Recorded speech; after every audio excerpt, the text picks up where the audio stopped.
Ladies and gentlemen, welcome back to the StarCraft 2 stage. It's getting a little bit late, but I see enthusiasm out there, so that's all good. There it is. I knew it was out there. You spotted it. Well done. I know it's everywhere. And I can't wait to announce that the next match is going to be Quanix Hyun versus Liquid Hero. Yeah. Both players have said that they are ready to go, so you know what, Total Biscuit? You want to press the button? Go. I want to press the button. Look, there it is. Yep. Do it nice and slow. And there it is. The match countdown has begun. Hero has been playing amazingly. Hyun always playing amazingly, but Hyun has not really had the results to match up to how excellent he is. Not in Heart of the Swarm, anyway. I mean, this was the guy that beat up pretty much every pro in the scene during the Fight Club. Yeah. For like about 20 weeks or something along those lines. And yet, in Heart of the Swarm hasn't been able to replicate that success. Let's see if he can do it right now. Map is going to be Belshir Vestige, a tricky map to get 4 bases on, but ZVP is the one where you tend to see it happen the most. Indeed it is. Okay, let's rock and roll, shall we? Get right into this, to the southeast position. Monster of the Fight Club, the man who defeated pretty much everyone that IPL had to throw at him. Now, of course, on the stage at MLG. In the blue trunks, playing Zerg to the southeast, it is Quantic Hyun!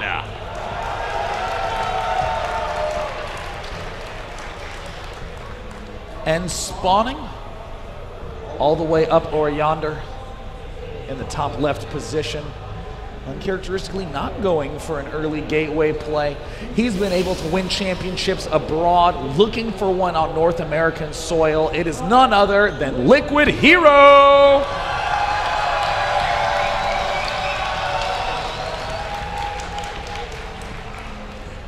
Looking to add another title to that stack of titles. We can only fit the ones from 2012 and 13 there. He is a monster and performs incredibly well.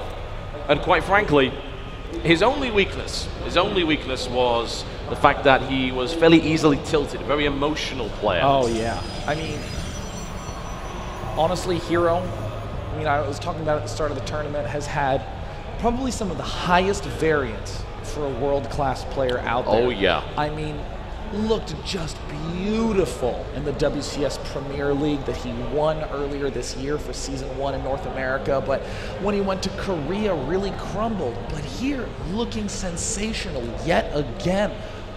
Can't wait to see this happen. Real fireworks, I imagine, are going to be going out in this map. Or cannon rushes. No, just fireworks. Never mind. Thank God. You had me worried there for a second. One way or the other, every time Hero plays, something crazy happens. Either he magnificently crumbles, or he plays beautiful games. There's never any middle ground with him. And again, consistency is really what you need. There's just so many games in these sorts of tournaments that a couple of flubs late means you are instantly ejected. Now, in this matchup, we've been seeing, as we have in pretty much every other matchup in Heart of the Swarm, a big range of different styles. We've been seeing the fast +1/+1 Zergling Ultralisk play that became very popular after DreamHack. We've been seeing, of course, the super fast Mutalisks that now have mega, I mean, they regenerate as fast as Wolverine now. Yeah. And they move as fast as ludicrous speed. They go plaid when they're airborne. Yeah, so I mean, like, yes, Spaceballs. Thank you. Yes. That's good. We should have someone out there with a clipboard. It's like, Spaceballs reference, check. Arrested Development, check. Nerd reference is always welcome at an MLG. Can't imagine why. That's anytime a nerd reference is made and people laugh, I'm like, I'm home. It's such a good substitute for a real sense of humor, I tend to find. What? No, it is real. It is real. Wait a minute, Total Biscuit. From one nerd to another.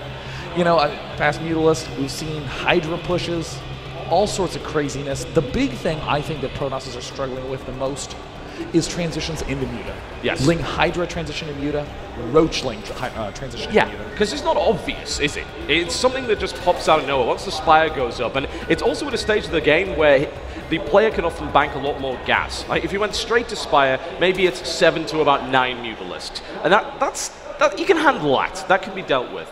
but it pops out at a time when you've been dealing with a certain composition for the last maybe 10 minutes, your forces geared to dealing with it, and suddenly there's 35 Mutalisks right on top of you, and you just don't have what you need to handle that, because you need very specific things. Yeah, I mean, there's really not a lot of generic Protoss responses to Mutalisk. It has to really be Storm, Phoenixes, or both. Yeah. So that's why we see, well, like Hero's doing right now, many players open up with Phoenixes, really as a just in case. I'm going to deter you from going Mutalisk, and then even if you do go, well, at least I made 5 at the start of the game, so. Yeah, I've already got a Stargate down, so I don't have to worry about doing that. If I need to get the Fleet Beacon down for the Pulse Crystals, I can do that too. And I gain that map control and that scouting information, which makes it a little bit trickier to transition to Muta without anyone knowing. But it's always good to go. Phoenix opening in this matchup seems absolutely fantastic. It limits the Overlord coverage. It means you can start to scout, you can start to pick off units, maybe even grab a queen or two, which is always a great bonus. How many Phoenixes will Liquid Hero make? I mean, that's really the thing that ends up happening that dictates really how the follow-ups go. Most often we'll see the player throw down a Robo Bay about now, or they'll throw down a couple gateways about now. Ooh, +1 weapons coming in. Okay. That's kind of an interesting early choice. Now, what this could signal is a transition into the increasingly popular Zealot Archon play that has really been dominating a lot of the mid-games. And it's a monstrous play indeed. It's incredibly difficult to deal with. It deals well with a wide range of different styles. Interesting. I like it. I like it a lot. He does need to get out of there, but you know, he's calculated that. He knows what he's doing. It's fairly rare that you actually see the Time Warp go down on the mineral line, but it's a surprisingly effective way of denying income. It does slow the drones down significantly. Yeah, I mean, if you can identify that a third base is happening, and then the Mothership Core gets in there and sees the layer, instantly as Hero you think, all right, well, you're not going to be attacking me. I don't need this energy for a photon overcharge. I don't. So I'm going to slow all your drones down. It's like taking away their morning coffee. They work at a snail's pace. And that queen, that bonus we were talking about earlier, now nicely picked off. Always good to take a queen out from time to time when you get the opportunity to do so. And in the meantime, we see, of course, Hyun putting down Spore Crawlers. Spore Crawlers, surprisingly not that good a deterrent to Phoenixes, mostly because of that. You can micro them out. They're surprisingly durable considering their small size. And you can usually pick off a drone and get out of there without too much of a problem. But we do see an infestation pick going down right here. Wow, is he actually just going to go instant hive? He may very well do that. I mean, given everything he's scouted, wow, instant hive, 9 minutes?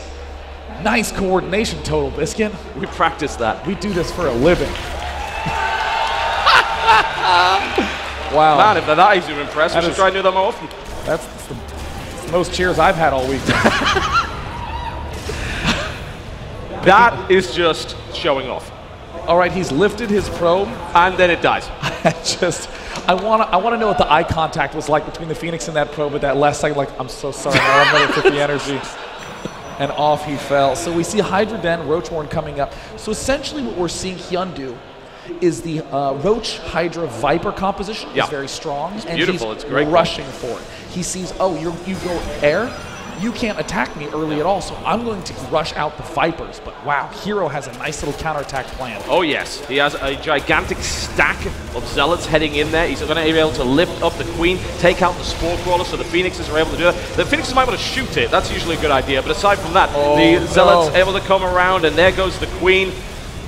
Oh, taking out the Spore Crawlers far more important than taking out any of the drones. Very true, but in the back, actually, the warping gets caught out by a large number of links here from Hyun, which is very nice indeed. So Hyun defending that quite well, considering what he was up against. He still has to deal with these Zealots, though. He can't just leave them alone, and the Roaches are getting picked up here as well. The Spore Crawlers eventually getting picked off there. This is throwing a spanner in the works. It's making it a little bit more difficult to actually go for that composition, and it's nice because you mentioned earlier, oh, you're not going to do anything to me, so I'm going to rush up to this. Well, what if I throw 8, 9 Zealots at you and some Phoenixes? Is that going to disrupt you a bit? Yeah, I mean, really threw a wrench into Hyun's plans. But Hyun honestly has a really nice plan, even with that wrench in it. It'll function very, very well. So he's going to get these Hydralisks out. We'll repel the Phoenixes. Soon enough, we're going to see the Vipers come out. Vipers, keep in mind, are not a light unit. They are armored, so they don't take bonus damage from those Phoenixes. Yep. But Hero has, it looks like, 6 gateways out right now, so he's just going to be able to power a defense at that left base. He's going to be spending all his additional minerals on cannons. So far, so good. Pretty close game thus far, but I think the Vipers are going to tip the balance very soon. The problem with Vipers when you're facing off against that kind of tech is that Colossus are dead men walking. they will be yoinked out of position and killed very, very quickly. Unless you have a huge number of them, it's difficult to deal with it. There's already 4 Vipers on the way, plus the speed upgrade for the Hydralisks. There is only a single Colossus out thus far. Extended Thermal Lance is about to finish, but if there's only 2 Colossi by the time this attack hits and 4 Vipers, this is going to be messy for Liquid Hero. Yeah, I mean, the Abduct is such a strong ability, and it's just rarely ever snatched up that early. We see, ooh, look in the main base. Yep, he is getting the energy. He is getting it off of everything he possibly can at this stage. Extractors are a great way to do it. Also a few upgrades coming in here and there, but those Vipers are going to be charged pretty quickly, and they will be able to use those Abducts, maybe even toss down a Blinding Cloud if they happen to have the spare energy, which is, I mean, that's even better. You get a much better position because you force the Protoss to actually move out of their comfort zone. Otherwise, they won't be able to shoot you, which is not exactly a great place to be. But those Vipers are now rolling out to join with the army, and their target is the 3rd. Oh, this is going to be so dangerous. He can Blinding Cloud all those ranged units. Blinding Cloud, the cannons, I mean the sentries. The Nexus as well. You know, my God. Throw it down on there. Let's see how that one goes. All right, here it comes. The engagement's coming in. The Hydra's caught in the front. Nice engagement so far for Liquid Hero. Mothership go out of the way. Oh my God, Hydra's instantly ripped down the Colossus, but it looks like he's used all his Abduct already. Can he get one more Abduct on that Colossus? And it looks like the Phoenixes show up. Nice back and forth action, and just now Roach Speed finishes up. This army is so massive, though. 192 supplied of 121. A lot of that's in Roaches, but it's a powerful force, and especially when +2 comes in, it's going to get even worse. That upgrade's going to get cancelled right now. He's going to be able to pick off +2 just before it finishes. Nice little move there as well. Oh no, he's waltzing right in. Oh, it looks like he manages to yoink back that Colossus, and it's going to fall in a matter of seconds, but this is not a very good angle. Yeah, he's stuck. He's stuck. He's got to make this work right now, otherwise he's going to get eliminated. The Colossus are taken down. The Roaches are taking a lot of fire from the low ground right here. Visibility is available. Great lift up on the Hydralisks as well. Stalker's doing the best. Roaches coming in behind to actually reinforce and attack this army. However, Hyun is powering forward. He's still got the units he needs. The macro is amazing. 31 Roaches in production, and it looks like Hero has managed to take out all of the Vipers. The Roaches have finally fallen. But Hero is in very dangerous shape. He doesn't have a Mothership core. No Nexus cannon can come up. 93 to 35 army supply. Oh my gosh. It's monstrous. 40 Roaches are on the field for Hyun. Hyun is going to begin slowly adding in more Vipers, slowly adding in more Hydras. There's a hatchery that's going down at the right. +2 done. Wow. This is a big wrecking ball. I mean, how do you come back from this position as Hero? I mean, he's getting Stalkers, he's getting Immortals, these are great versus Roaches, but he lost his Forge, so he doesn't have the long-term potential. He doesn't have any Colossus out, so he's not going to be good against mass units like Hydras, like Zerglings, and suddenly Hyun, who has just abandoned all Roach production, is nearly max, is beginning to flood with those Zerglings. He's beginning to resecure an expansion, and he's beginning to devour more energy at his natural expansion. Those 2 Vipers are going to be maxed on energy. Hero needs time, and the question is, how does he buy it? Because against a big Roach ball, yeah, you can break some Void Rays out and get some Immortals in your composition, add on maybe a couple more Stargates, but where's he going to get the time to do that? That army is going for him right now. It is not going to stop. Cannons are not going to stop it. Great slowdown, excellent positioning there with the Mothership core, but all that does is delay the inevitable. But he needs that. I mean, that's the best he can do right now. Buy time, try and keep that 3rd base up, but Hyun is not going to let up. Wow, a very funky looking composition from Hero. Free Immortals! Free Immortal gets picked off. I mean, this is a nice composition versus Roaches, but again, it's going to come all down to the force fields. How good are they? It looks like not quite good enough. Yoinked into the field. All of the Immortals fall almost immediately. Hyun doing a style that we have never seen, the 9-minute hive into instant Viper Roach Hydra. An amazing style in this tournament. Hero, who has been on an absolute tear, seems to have finally met his match in game number 1. More gateways finishing up. Hero has plenty of gateways, but just not enough production to match Hyun, who takes out the 3rd. Down it goes, and Hyun is on fire right now, wrecking his way through, doing a similar build that we saw from Jaedong, but 90 seconds faster, getting it out there and being able to deal with the air style of his opponent. Viper caught out of position. 2nd Viper might end up going down here as well, but those are the kind of victories that are not going to win games at this stage. 200 supplied in 94. Hero is with his back to the wall in a very difficult position.